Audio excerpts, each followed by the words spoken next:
Central lines and total parenteral nutrition. We're going to talk about those today.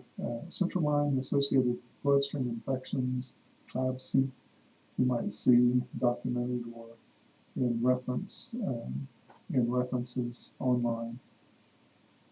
Thousands of cases of infection related to central lines in the bloodstream occur every year, costing billions of dollars and thousands of lives.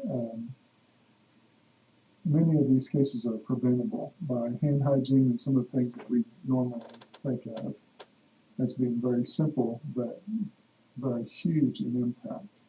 So we're going to talk about some of these things. I'd also like to talk about the objectives, and you might seem very similar, but you're looking at the assessment data in the first one, creating a care plan in the next one, and then the third one is incorporating that or intervening with the care plan.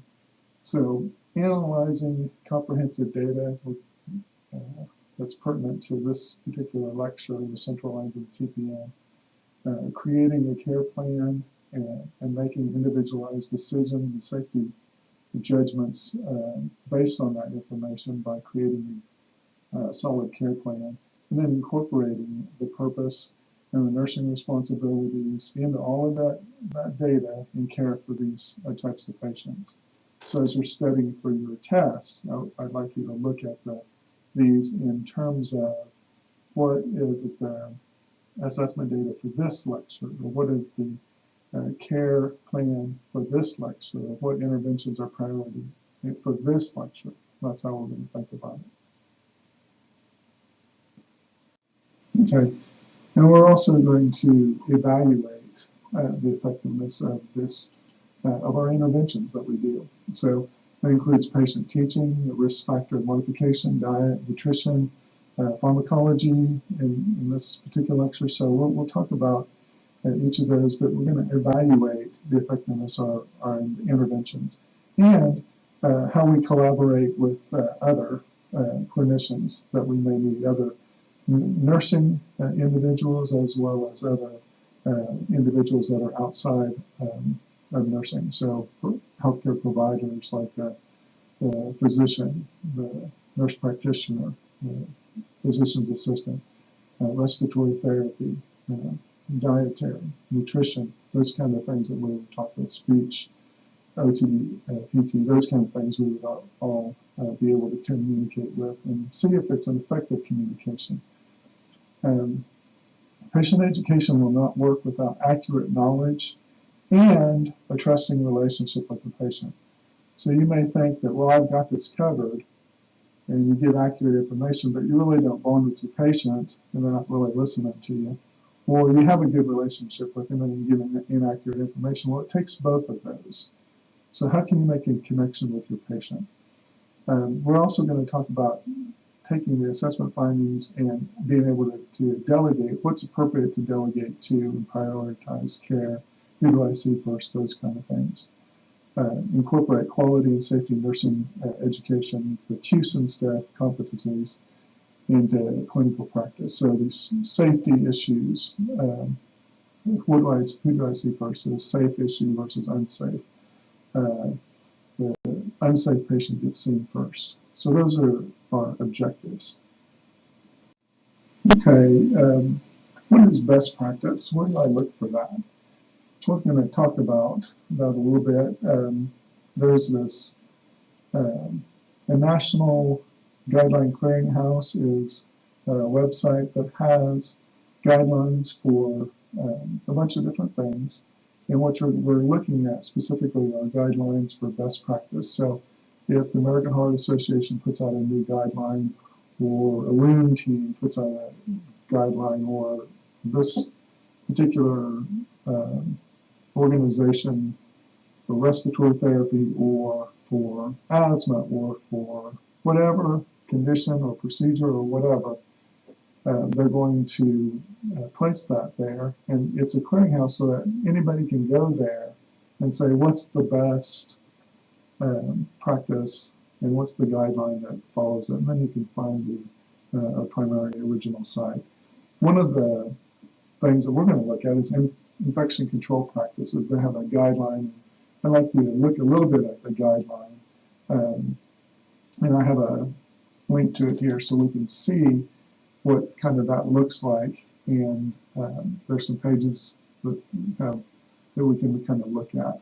But at least we have an area where we can go to and say, what's the best practice? Because I don't want to do what I've just always done. I want to do it the right way and based on the evidence available. Okay, we're going to talk about the terms a little bit. Central venous catheter, the very definition of it is that the tip of the catheter, when it's inserted, is in the distal third of the superior vena cava. It's in where? That's right, the distal third of the superior vena cava. So it doesn't matter what this says on the box. The box can say, oh, this is a central line.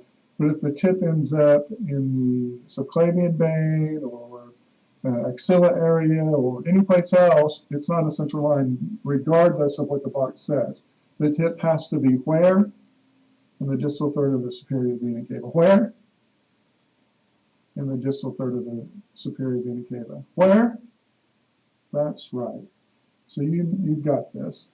Now, other parts of the body where we don't want placed many times, like in an emergency situation, we can't get it in. Other places it may go into the femoral vein, and then the tip would be in the inferior vena cava. But we wouldn't want that to last very long. Why would that be?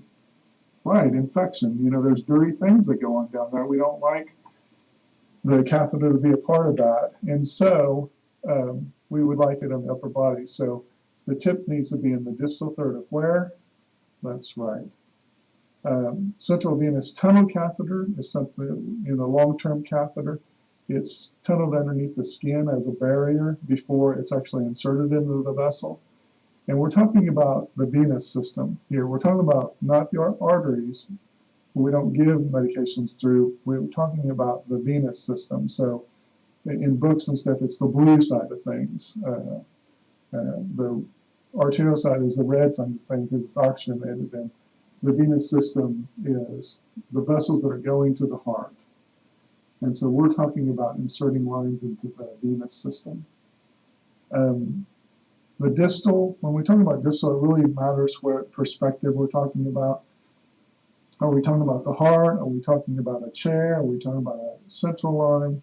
What are we talking about? So when we talk about from the heart, and we say distal, it's the furthest away from the heart would be distal.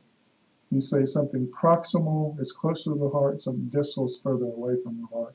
You say something medial is closer to the middle, and something lateral is to the side. So when we talk about our heart and our body, that's true, but the perspective changes when we talk about a catheter. When we talk about lumens on the catheter, and we'll show those here in a little bit, you'll see proximal, medial, distal, and the distal is not referring to furthest away from the heart, it's talking about the furthest away from the injection port. And so really that would be the one closest to the heart because it needs to go for a central line where? That's right, to the superior vena cava, or right before it enters the heart. And so we have a proximal, a medial, and a distal, and the distal is one that's closest to the heart. So that can be confusing if you don't understand the perspective. If you understand the perspective is the catheter, and distal is the furthest away from the injection port, then you've got it. If you understand the heart, we're talking about the heart, and we're talking about that, then you say distal is something else. But when we're talking about the catheter, that you need to understand that perspective in order to not be confused by that. Does that make sense? Okay, so when we talk about the vessels and we talk about fluid and electrolytes and those kind of things, we always have to say, what's the perspective? Are we talking about inside the cell? Are we talking about in the vessel? When we talk about electrolytes and we say something's intracellular, what's the most common intracellular ion? So that's the perspective is in the cell. And so intracellular would be inside the cell, and we'd say, oh, that's potassium. Or we'd say, what's the most common extracellular ion? And we're talking about the vessel, but you have to understand the perspective is the cell, so it's extracellular, outside the cell, and then we'd say, well, that's sodium. But when we're talking about fluid and electrolytes, the cell is not the perspective, the vessel is the perspective.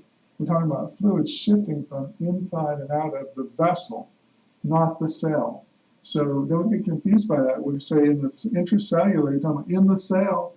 We're talking about fluid and electrolytes, we're talking about in the vessel. That's right.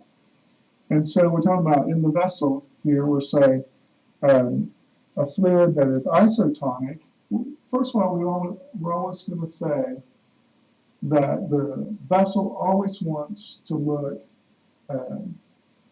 isotonic, or always wants to look like ideal, like America's best top model, next top model. It always wants to look ideal. It always wants to look isotonic. So it's going to shift fluids in and out to look isotonic. So when we talk about isotonic solutions, we're talking about the perspective in the vessel, and we're talking about fluid not shifting anywhere. It doesn't want to shift because it already looks like it wants to look. It wants to already look like America's Next Top Model, the isotonic. It always wants to look that perfect state. So if you inject something that's isotonic, it has the same amount of solutes that's in the vessel, so there's no fluid shifting that needs to go on. So what are some isotonic solutions? 0.9% sodium chloride, we call that normal saline. Lactated ringers is another isotonic. Those are the two most common ones that we would utilize. Now D5W is technically isotonic. There's 5% dextrose in water, and that's exactly how much the solute is in your vessel. But in critical situations, we've found that the sugar leaves the body so quickly that it just leaves a water-based solution, and so it acts hypotonic. So while it's technically isotonic, we no longer utilize it because of how it acts in the body in the critical situations. But you will see a lot of medications mixed with D5W because it is an isotonic solution. So we might look at that. So there's no fluid shifting at all. This vessel is going to go where?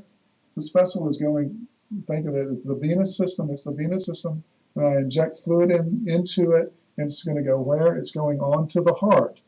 And so no extra fluid, even though I'm giving the fluid, there's no shifting in or out of that. It's the same amount of fluid that's going on to the heart. So we're good. We did this in critical situations, urgent situations, isotonic solutions. Okay. Now, when we have hypertonic solution, we've injected more fluids into the vessel than it's normally used to. And so it doesn't want to look all congested like that. It doesn't want to look like it's got all these solutes in there. It doesn't want to look like that. So what does it want to do? It wants to draw fluid from the cells to dilute the vessel. Does that make sense?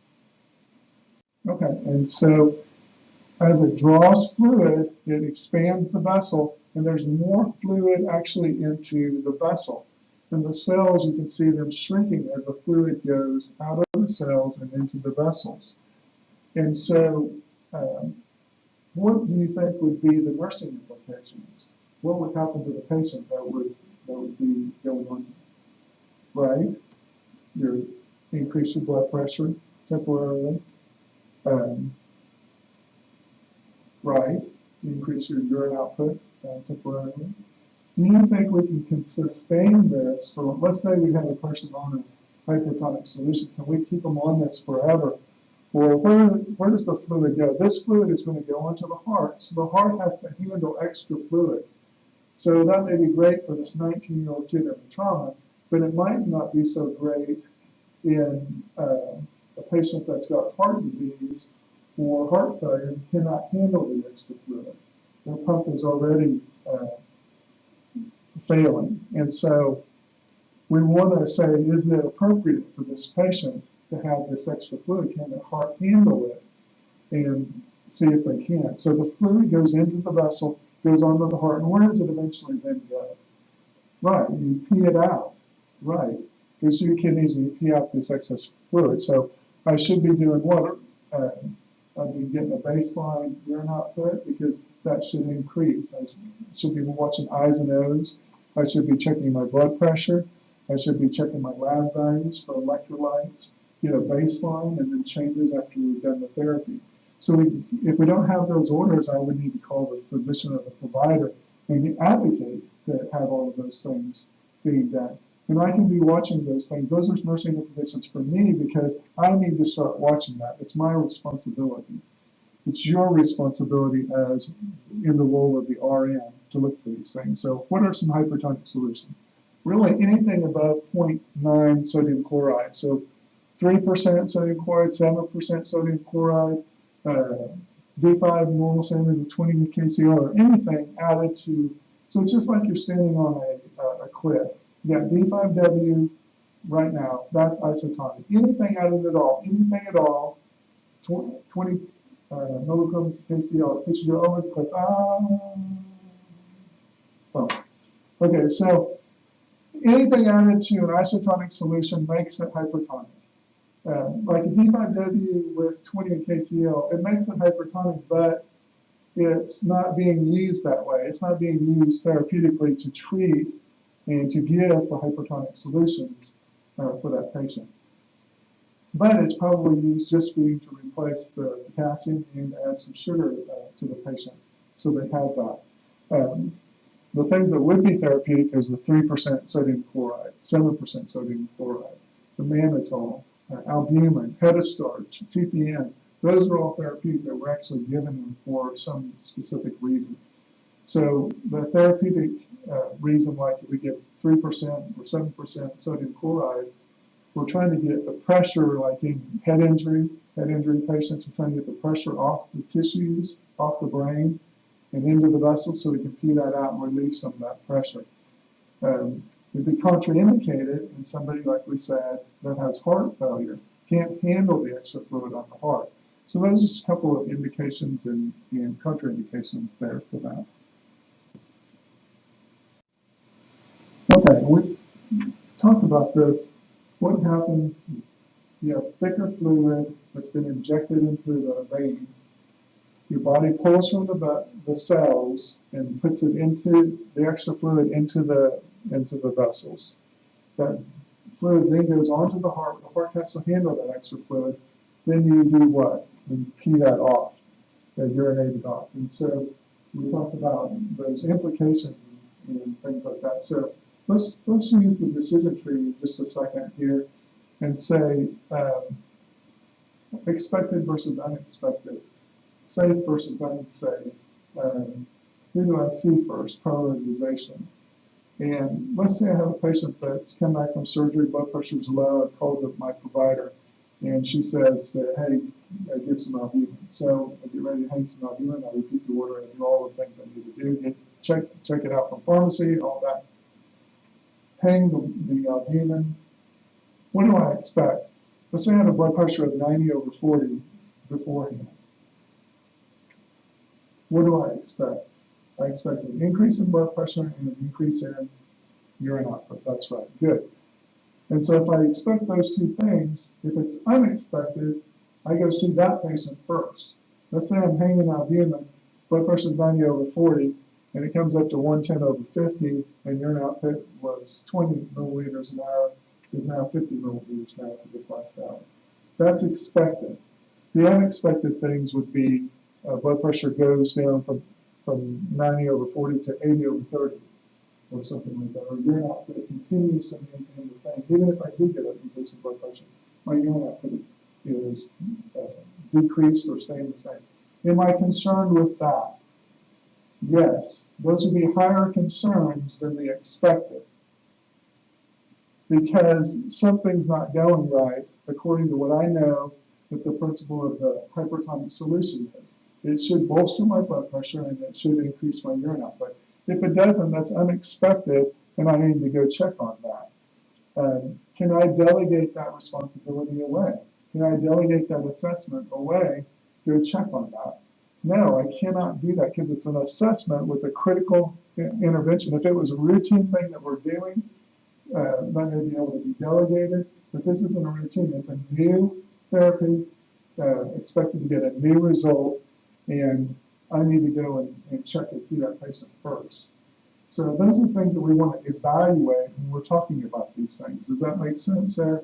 And using the decision tree in that, the Kaplan's decision tree, is a good example of how you can do that.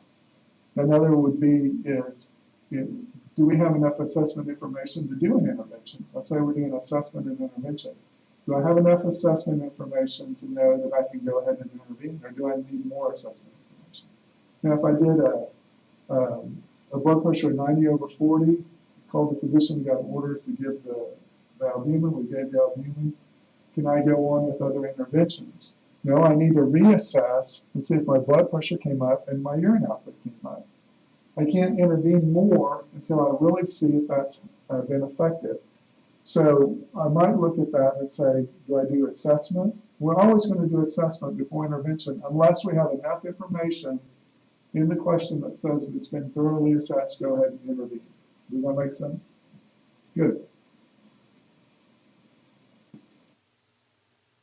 Okay, and then what if we have a hypotonic solution that's injected into the vessel? Does the vessel like that? No, it wants to look ideal. It wants to look isotonic all the time. And so it's going to shift fluid to make it look isotonic. And so we inject solutes that's less than what your body is typically used to. So what is it going to do? Okay. What is it going to do? That's right. It's going to shift fluid outside of the vessel. Again, the perspective is the vessel. The cells will take that extra fluid and get bigger and bigger. And can they handle that for a long period of time? No. Again, they'll get overloaded, they'll burst. And so can this be a temporary measure? Yes. Are we doing this for days and days and weeks and weeks? No, we're not. So we want to look at this real closely and say, they're getting a hypotonic solution, we're going to say, hey, what's this doing to the patient? And so if the fluid is going out of the vessel into the cells are expanding. So this would be bad for head injury patients that already has tissue that's expanding when you get the fluid off. So this would add more and more pressure to the tissues.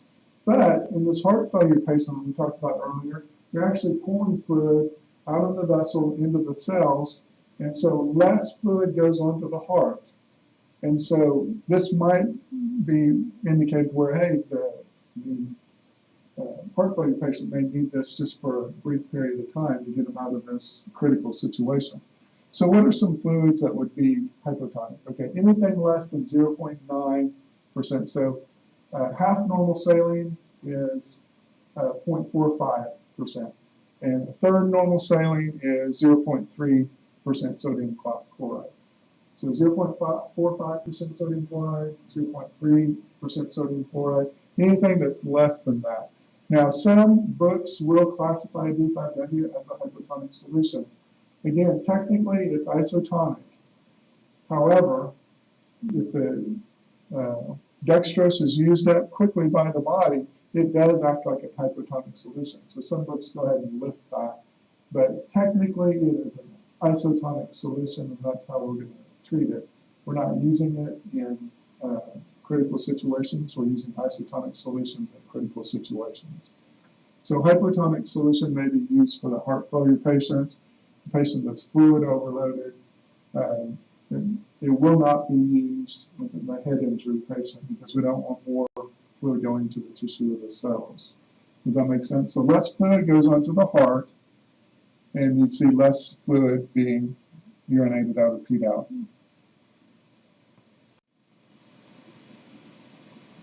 And again,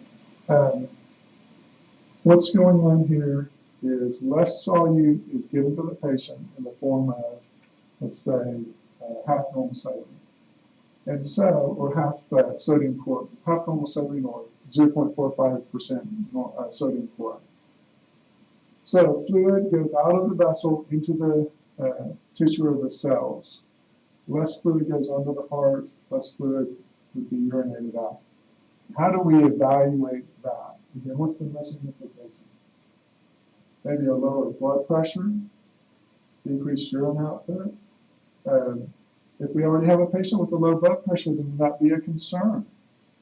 Right. So we want to look at that. Is that a safety issue? So let's say we're giving this patient a hypotonic solution. Well, we know it's going to lower the blood pressure a little bit. Do I, think of Cusin, do I get this patient up and walk this patient to the bathroom? Or do I wait a little bit till after the infusion is over and see how their blood pressure is? Do I get them up and walk them and then have them fall because the blood pressure took a dip, orthostatic hypotension, and they go down because I was giving them this solution? So we have to think about what is the implication here. I'm giving this medication, I'm giving this solution, it's hypotonic. Do I go ahead and get the patient up and do the other things that we're going to do, or is there a safety issue involved? So those are the things that we want to look at. What is expected? What is unexpected? What is safe? What is unsafe? Does that make sense? Good. In the next slide, and you can reflect, and what I like you to be able to do is teach these concepts to somebody else. If you can understand these concepts, then you can understand why a patient's getting the medications they're getting. You can understand why they're getting the fluid they're getting. You can understand a lot of different things. If you really wrap your brain around these concepts, isotonic, hypertonic, and hypotonic, you can really understand a lot of different things if you can understand these concepts. And these concepts we're going to build on in every lecture afterwards, so that by the end, you're going to have all of this built up, but you really have to get this down in order to keep up for the rest of the semester. You really need to understand these concepts and really get this right now. So in the next slide, when you reflect, teach it, write it out like you're teaching it to somebody else. If you don't get that or you can't write it out, go back and re-listen to it and see where you're having problems and see if you can get this down. Explain it to somebody else by writing it out. You might even start writing NCLEX questions. Patient comes in, this condition of this blood pressure, we give this medication, what would happen? What is the priority? What is expected? What is unexpected? Who do I see first? So you might try those things.